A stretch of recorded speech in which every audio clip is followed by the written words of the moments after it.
মতন দুর্বল মানুষদের পেয়েই না কিছু মানুষ প্রচণ্ড সুবিধে পেয়ে যায়। অবশ্য তাদের আপনি আপনার সামনেই দেখছেন। নিজেকে দোষারোপও করেন যে আপনার জন্যই এরা সুবিধে পায়, তাও নিজেকে পরিবর্তন কেন করেন না বলুন তো?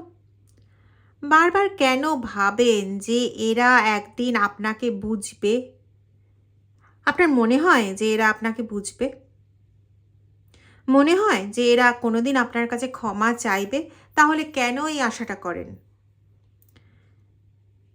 মানে আপনার নিজেকে মনে হয় না যে আপনি খুব বড় বোকা? চোখের সামনে তার সমস্ত জিনিস দেখছেন, সব কিছু দেখছেন, A to Z। সে যে একটা ভুলভাল লোক বা ভুলভাল মহিলা আপনি দেখছেন। আমি নিজে একজন মহিলা হয়ে বলছি। সব কিছু জানছেন, প্রমাণ পাচ্ছেন, তাও আপনার এত ভদ্রতা বা এত ভালোবাসা যে আপনি সব কিছু দেখেও আনদেখা করছেন। হতে পারে আপনি একজন মেল পার্সন, হতে পারে আপনি একজন ফিমেল পার্সন, কিন্তু এতটা সরলতার না কোনো মানে নেই। যে সরলতা সত্যকেই নষ্ট করে দেয়, যে সরলতার জন্য সত্যকে নষ্ট করে দেয় না, যে সরলতার জন্য সত্য শেষ হয়ে যাওয়ার সামনে আসে, যে সরলতার জন্য মিথ্যের জয় নিশ্চিত হয়ে যায়, যে সরলতার জন্য শুভর বিরুদ্ধে অশুভ জয় প্রাপ্ত হওয়ার একটা সুযোগ হয়ে যায়, সেই সরলতা আর যাই হোক সঠিক নয়। কোনো কিছুকে বাঁচানোর চেষ্টা করা ভালো, কিন্তু সেটা এতটাও ঠিক নয় যে সেই চেষ্টাতে সব কিছু এলোমেলো হয়ে যায়, আপনি এলোমেলো হয়ে যান। অনেকেই আছেন বিবাহিত যারা সন্তানের মানে দিকে তাকিয়ে সব কিছু মুখ বন্ধ করে সহ্য করছেন। একটা কথা বলুন তো, আমি আবারও বলছি, আপনি মেল পার্সন হতে পারেন, আপনি ফিমেল পার্সন হতে পারেন। সন্তানের দিকে তাকিয়ে যে আপনি সব কিছু সহ্য করছেন, সন্তানটা কি সেটা দেখছে না? ওর মনে খুব ভালো এফেক্ট পড়ছে তো? তাহলে আপনার উচিত না সঠিক কোনটা ভুল কোনটা সেটা ওর সামনে একবার দেখিয়ে দেওয়া? খারাপ কিছু করলে তার ফলটা কি হতে পারে সেটা একটু দেখিয়ে দেওয়া? এরকমও পার্সন আপনারা আছেন যে আপনাদের স্বামী স্ত্রীর মধ্যে কোনো রকম সমস্যা নেই, কিন্তু আপনারা যেখানে থাকছেন সেই পরিবারের বাকিদের সঙ্গে, মানে হতে পারে ননদ, যা, ভাসুর বা শালা বা দাদা বা বৌদি বা বোন, যাই হোক না কেন, এরা সারাক্ষণ যে তুতু ম্যাগুলো করতে থাকে এবং সেখানে যে ভাষাগুলো ব্যবহার হয় বা যে কাজগুলো চলতে থাকে, সেগুলো খুব বাজে এফেক্ট ফেলে। আর যখন আপনার মতন মানুষ না সেগুলোকে বারবার আনদেখা করে চলে যায়, তখন কিছু করার থাকে না, তখন ডিভাইন পাওয়ারকেই নেমে আসতে হয়, বাধ্য হয়ে যায় ডিভাইন পাওয়ার। কারণ আজ যাই হোক, যখন ব্যালেন্স বিগড়ে যায়, তখন ওই যে মহিষাসুর মর্দিনী রূপে মা দুর্গা এসছিলেন মহিষাসুরকে বধ করার জন্য, অথবা চণ্ডমণ্ডবাধে দেবী, তিনি এসেছিলেন, সেই মা কালীকে আবারও নাপতে হয় আপনাদের জন্য, ডিভাইন পাওয়ারকে নাপতে হয়। এবার সেই ডিভাইন পাওয়ার আপনার জন্য হতে পারে মা কালী, হতে পারে যিশু, হতে পারে আল্লাহ, হতে পারে শিব, হতে পারে কৃষ্ণ, কিন্তু সেই ডিভাইন পাওয়ারের তাণ্ডব এবার শুরু হচ্ছে এবং এই ডিভাইন পাওয়ার আপনাকে সুবিচার দেবেই দেবে, আর শত্রুর ধ্বংস অনিবার্য। আপনি চুপ করেছিলেন তাই বলে ডিভাইন চুপ করে থাকবে না, তাই বলে ডিভাইন এমন কিছু করবে না যেখানে আপনার কোনো রকম ক্ষতি হয়ে যায়। দেখবেন আখেরে এটা যদি আপনি পদক্ষেপটা নিতেন, তাহলে অনেক দিন আগেই হয়তো আপনি এই সমস্যার থেকে মুক্তি পেতেন। এবার ডিভাইন আপনার সমস্ত সমস্যার সমাধান করবে। যারা আমার কাছ থেকে পার্সোনাল রিডিং নিতে চান, তারা ভিডিও ডেসক্রিপশন বক্সে দেওয়া হোয়াটসঅ্যাপ নাম্বারে হোয়াটসঅ্যাপ করে আমার সঙ্গে যোগাযোগ করতে পারেন। প্লিজ কল করবেন না, কল করলে আমাকে সবসময় ফোনে পাওয়া যায় না। আর আমাকে হোয়াটসঅ্যাপ করে রাখবেন, আমি অবশ্যই উত্তর দেব। আর দ্বিতীয় কথা হচ্ছে, নিজেকে এতটাও দুর্বল ভাববেন না। রিডিংটা টাইমলেস, রিডিংটা জেন্ডার স্পেসিফিক নয়, রিডিংটা সমস্ত ধরনের মানুষের জন্য, সমস্ত জোডিয়াক সাইনের মানুষের জন্য। যতটা ম্যাচ করবে ততটা নেবেন, বাকিটা অন্যদের জন্য ছেড়ে দেবেন, অথবা ডিভাইন গাইডেন্স হিসেবে পুরো রিডিংটাই নিতে পারেন। চলুন আগে নিজেদের এনার্জি কানেক্ট করান। ওম নমঃ শিবায়, ওম নমঃ শিবায়, ওম নমঃ শিবায়। আজকে তোমার রিডিং হোক মহাদেব। চলো, হর হর মহাদেব, ওম নমঃ শিবায়।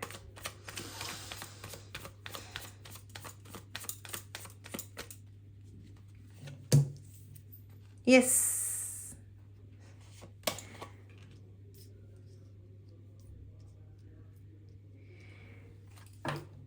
শত্রু আপনার ফ্যামিলির, সবচেয়ে বড় শত্রু আপনার ফ্যামিলির। হ্যাঁ, আপনার অফিস পলিটিক্সও রয়েছে, অফিসেরও কিছু কিছু শত্রু রয়েছে যারা আপনাকে, আপনার স্টারডামকে পুরোপুরি নষ্ট করে দিতে চায়, ভেঙে গুড়িয়ে দিতে চায়, এরকম অনেকেই রয়েছে। এবং তারা এতদিন পর্যন্ত যা করেছে, যতটা করেছে তার থেকে অনেক বেশি পরিমাণেই তারা আনন্দ করতে পেরেছে, কারণ আপনি কোনো রকম প্রত্যুত্তর করেননি। ওরা যদি 1 পা এগিয়েছে, আপনি 100 পা পিছিয়ে গেছেন, ওরা আনন্দ পেয়েছে, প্রচুর আনন্দ পেয়েছে, প্রচুর বোনাস পয়েন্ট ওরা পেয়েছে, দেখতেই পাচ্ছেন কার্ডে। এবার বোনাস হারেই ওরা রাহুর দৃষ্টিও পাবে, এবং সেটা স্বয়ং ইউনিভার্স দেবে। ইউনিভার্সটা অত কিছু বোঝে না, ইউনিভার্স বোঝে সত্যি কোনটা মিথ্যে কোনটা, ইউনিভার্স বোঝে শুভ কোনটা অশুভ কোনটা। আর অশুভর প্রভাব যখন অনেক বেশি বেড়ে যায়, তখন শুভ শক্তিকে আনার জন্য ইউনিভার্সকে যে কোনো রূপেই হোক না কেন নাপতেই হয়। আর এখন তার তাণ্ডব লীলা শুরু, তার তাণ্ডব এখন শুরু। এখন তার তাণ্ডবের হাত থেকে বাঁচার মতন ক্ষমতা কারণ নেই। হ্যাঁ, আপনাকে বিভিন্নভাবে দমিয়ে রাখা যায়, আপনি সংসার, শান্তি এইসব ভেবে আপনি অনেক কিছু জায়গায় চুপ করে যান, কিছু কিছু জায়গায় আপনি কাউকে কিছু বলেন না, কারণ বৃদ্ধ পিতামাতা আছে, আপনার পরিবারে হতে পারে বা তার পরিবারের হতে পারে। সবার দিকে লক্ষ্য রেখে, সবার জায়গাটা দেখে আপনি সবসময় চুপ করে থেকেছেন, সব কিছু দেখেছেন, পরিবেশ, পরিস্থিতি, মানুষ, তাদের মন, আজকে ঝগড়াঝাটি হলে পরে তাদের কীরকম লাগবে, এই সমস্ত কিছু ভেবেছেন। কিন্তু ঈশ্বর তাতে কিছু ভাববেন না। ঈশ্বর অশুভর প্রবণতা এত বাড়তে দেখেছেন, রাক্ষস মনোবৃত্তির লোককে এত বাড়তে দেখেছেন যে সেই জায়গাটাকে উনি কমিয়ে দেবেনই দেবেন। আজকে তার কাজকে বন্ধ করার মতন কারোর ক্ষমতায় কুলাবে না। হ্যাঁ, ওদের এবার সমস্ত কিছু গুটিয়ে পালাতে হবে, কিছু করার নেই, সব কিছু গুটিয়ে পালাতে হবে। খেয়াল করে দেখুন, এটা 10 আর 2026 যোগ করলে কি হয়? 10। এই বছরই ওদের তল্পিতল্পা গোটাতে হবে। এই যে সুন্দর বিস্তার লাভ করিয়েছিল না নিজের বাঁচার জন্য, নিজের ভালো থাকার জন্য, এই সমস্ত সুন্দর সুন্দর পথ তৈরি করেছিল, এই সুন্দর সুন্দর পথ এবার ওদের বন্ধ করতে হবে, তল্পিতল্পা গুটিয়ে এবার ওদের পালাতে হবে। আর না হলে কি হবে? ওই সমস্ত রাক্ষসগুলোর কথা পড়েছিলাম না, মহিষাসুর, শুম্ভ নিশুম্ভ, পড়েছিলাম তো এদের কথা। কি হয়েছিল এদের শেষ পর্যন্ত? গলা কাটা। হয় পালাও, না হলে নিজের গলা কাটাও। হ্যাঁ, আমার বলতে মজা লাগছে, কেন জানেন তো?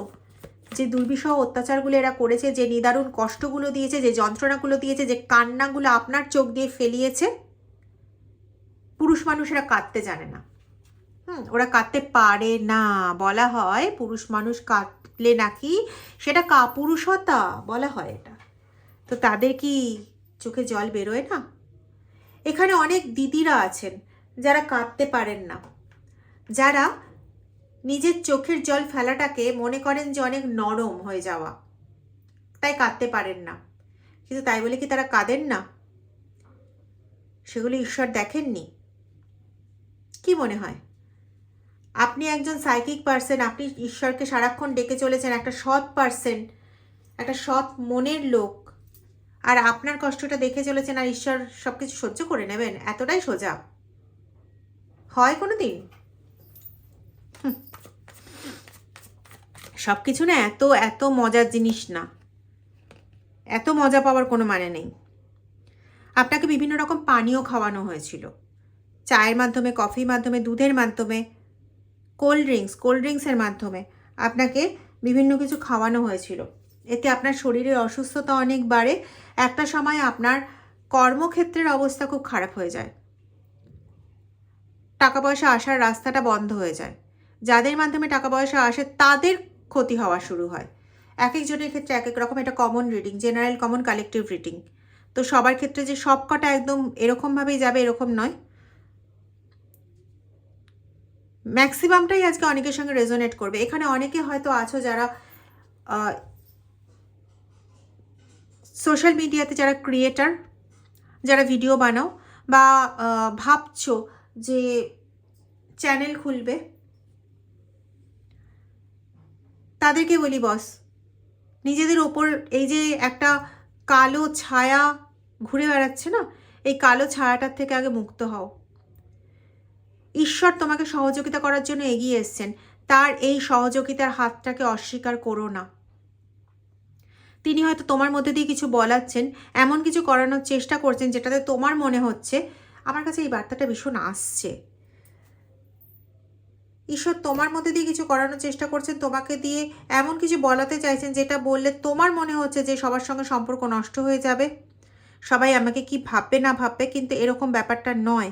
তোমাকে দিয়ে যেটা বলাতে চাইছেন সেটা বলো। তোমার যারা শুভাকাঙ্ক্ষী তারা তোমার সাথে থাকবেন, আর যারা শুভাকাঙ্ক্ষী নয় তারা তোমার থেকে সরে যাবে। এতে আখেরে না তোমারই মঙ্গল হবে। হ্যাঁ, তোমার মনে হতে পারে যে এমন কথা বললাম যার জন্য আমার পাশে আর কেউ রইলো না। আরে তোমার পাশে থেকে তোমার রক্ত শোষা বাদুরগুলো না থাকাই তো ভালো। ওরা থেকে তোমার লাভের লাভ তো কিছু করছে না, তোমাকে আরো স্টাকিং ফেজে ফেলছে, তোমার এনার্জি লো করছে, তোমার কমিউনিকেশন স্কিলকে নষ্ট করে দিচ্ছে। আগে কি চেহারা ছিল তোমার, এখন কি চেহারা হয়েছে তোমার? কি স্কিন ছিল তোমার, এখন কি স্কিন হয়েছে তোমার? নিজে বুঝতে পারছো না? তাহলে এই রক্তচোষা বাঁদরগুলোকে তোমার চারপাশে রেখে তোমার লাভটা কি হচ্ছে? কেন ঈশ্বরের নির্দেশ বুঝছো না? হ্যাঁ, তিনি তাণ্ডব করবেন, মা কালী স্বয়ং তাণ্ডব করবেন। তিনি অশুভটাকে কিছুটা বিনাশ করে দেবেন, কিন্তু তারপরে লাঠিটা কিন্তু তোমাকে ধরতে হবে। তিনি কিন্তু বারবার তোমাকে বার্তাটা দিচ্ছেন, সে তুমি যে রূপেই তাকে মানো। আবারও বলছি, তুমি তাকে আল্লাহতে মানো, কৃষ্ণতে মানো, শিবে মানো, যিশুতে মানো, যে রূপেই মানো না কেন, বা ডিভাইন রূপেই মানো না কেন, সে তোমাকে কিন্তু বার্তা দিচ্ছেন। কেন এগোচ্ছ না?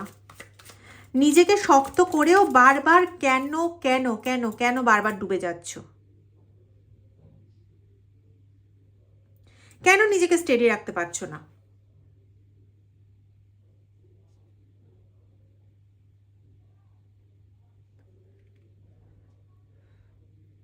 কেন আসছে এই দোদুল্যমানতা?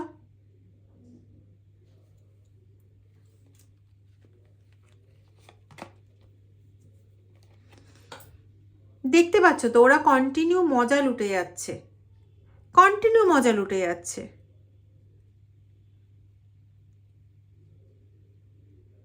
টাকা পয়সাগুলো সঠিক যেখানে খরচ করার কথা সেখানে খরচ না করে, যেখানে খরচ করে আলটিমেটলি অমঙ্গলকে ডেকে আনছে সেখানেই যাচ্ছে, সেখানেই খরচ করছে।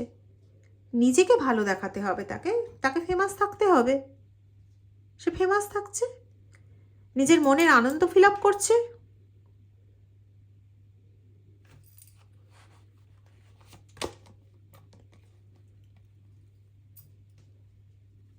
তাদের কর্মা রিটার্ন পাওয়ার সময় এসছে, আর সেই রিটার্নটা দেবে হচ্ছে স্বয়ং ডিভাইন।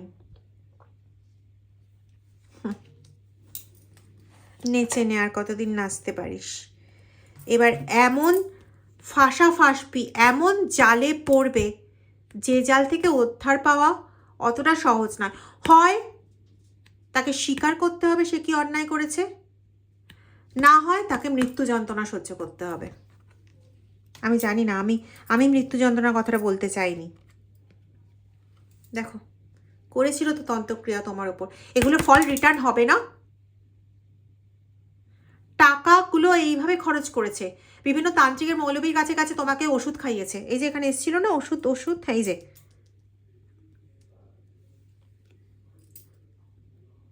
আরে কারো কারো ক্ষেত্রে তো আমি এটাও পাচ্ছি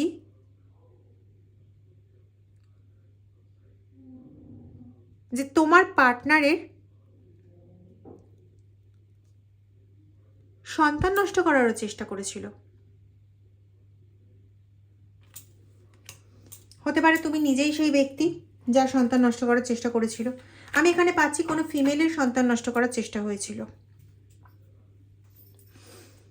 তারা এই জঘন্য অপরাধের শাস্তি পাবে না?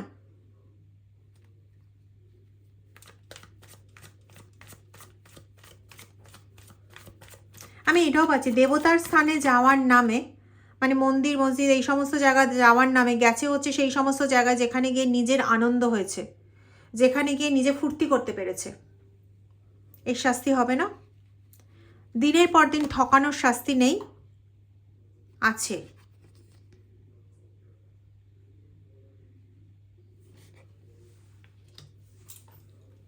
আরে এর তো মুখে এক চলে, মনে এক চলে।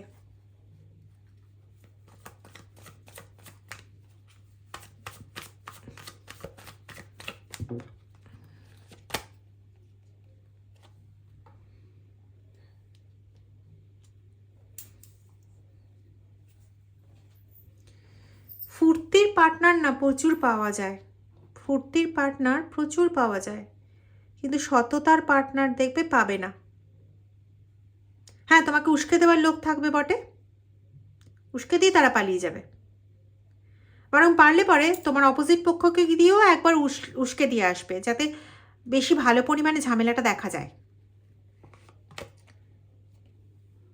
তুমি কোনো কাজে এগোচ্ছ এগোচ্ছ এগোচ্ছ, হঠাৎ করে তোমার পুরো মাথা ব্ল্যাঙ্ক হয়ে যায়। তুমি বুঝতে পারো না তুমি কি করতে চেয়েছিলে, কি করছো, কি করবে। এতটাই তোমার মাথা পুরো ব্ল্যাঙ্ক হয়ে যায়। ঠিক বলছি তো আমি?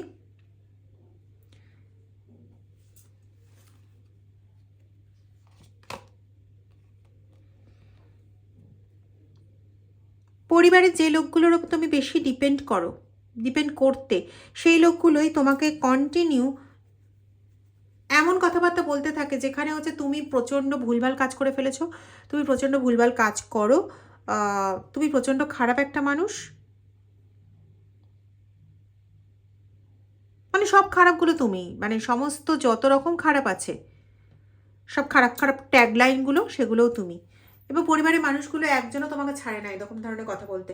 যদি কোনো মানুষ এরকম থেকে থাকে, মানে ধরো পরিবারে XYZ 3 জন আছে তোমাকে ছাড়া, তো এক্স হয়তো কোনোদিন তোমার ফেভারে ছিল, YZ তোমার নামে সবসময় উল্টোপাল্টা কথাবার্তা বলতো, উল্টোপাল্টা ইঙ্গিত করতো, একটা চোখে আঙুল দিয়ে তোমাকে উল্টোপাল্টা জিনিস দেখাতো। ওই এক্সই একমাত্র তোমার ফেভারে কিছুটা ছিল, সেই এক্সকেও এখন এই YZ মিলে হাত করে নিয়েছে। বলো তোমাদের সঙ্গে এটা ঘটছে না? ঘটছে। তুমি চুপ করে বসে আছো কেন? আরে ওখানে কি তুমি এমনিতেও চুপ করে, তুমি বলবে আমি কোথায় যাব, আমার পরিবার ছেড়ে আমি কোথায় যাব, আমি না হয় অন্য কোথাও থেকে নেব, কিন্তু সেখানে থেকেও কি দিদি কোনো মনের শান্তি পাবো না তো। প্রত্যেকটা মুহূর্তে তো বাড়ির কথাই মনে পড়বে। হ্যাঁ পড়বে, কিন্তু সেই বাড়ির কি মানে যেই বাড়ি তোমাকে এতটুকু শ্রদ্ধা দিচ্ছে না? একবার ফোঁস করে তো দেখো, হয়তো সেই বাড়ি তোমাকে সেই শ্রদ্ধা দেবে, যে বাড়ি তুমি চাইছো সেই বাড়ি হয়তো তুমি ফেরতও পেয়ে যাবে। কিন্তু একবার তো ফোঁস করো, ফোঁসটা তো করে দেখো। তুমি তো সেই ফোঁস করার জায়গাতেই এগোতে চাও না। তাই বাধ্য হয়ে তোমার ঈশ্বরকেই হাতটা ধরতে হলো। তিনি এবার এদের সবাইকে না চাক্কি পিসিং করে শিখিয়ে দেবেন যে কত ধানে কত চাল।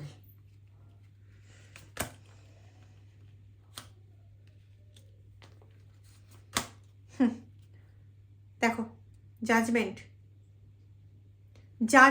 আসবেই। আমি বললাম না এইমাত্র, চাক্কি পিসিং করে শিখিয়ে দেবেন। এবং চাক্কি পিসিং তো এদের প্রয়োজন আছে, এদের চাক্কি পিসিং প্রয়োজন আছে। এটাই হবে এদের সঙ্গে।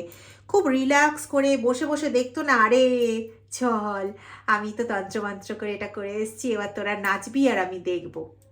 এবার ওরা নাচবে, আর মা মহাদেব সেটা দেখবেন।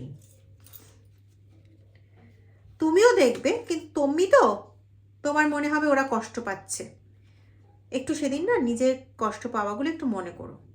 আর একটা জিনিস জানবে, ডিভাইন তোমার খারাপের জন্য কিছু করবে না।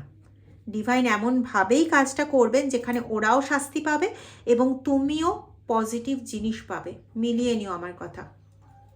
যদি রিডিংটা ভালো লেগে থাকে তাহলে প্লিজ রিডিংটা একটু শেয়ার করে দিও, আর কমেন্ট করতে ভুলো না।